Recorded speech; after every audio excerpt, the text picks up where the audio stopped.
Founders mentality is focused on one big question, which is why is it that some companies move from success to success, sustainably, innovating with energy, and others do not?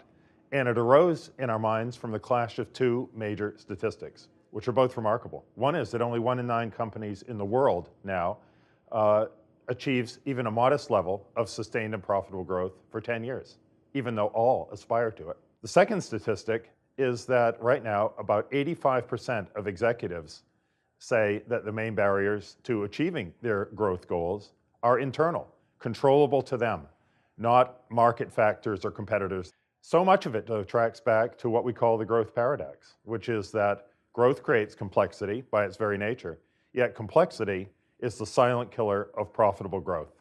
So what is the founder's mentality? The founder's mentality is an amazing measure of the power of the internal health of a company to keep its energy up, to innovate, to stay focused. Founder's mentality consists of 3 elements. The first of these elements is what we call business insurgency, a special mission, in a sense, of the business. It's what makes it unique. It's what gives a company its soul. And it consists of the willingness to think about the long term. It consists of some very spiky characteristics that make the business unique and give its employees pride, and it consists of an elevated purpose. You know, you lose your sense of insurgency, you lose your ability to inspire, you lose your ability to attract the best young talent, you lose your soul. Second element of the founder's mentality is what we call frontline obsession.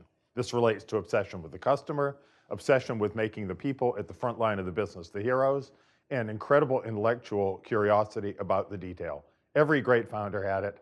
You lose it, you become a bureaucracy, power flows into the middle, and as companies grow large, very often power even flows disproportionately into the hands of people who have never served a customer, never worked at the front line.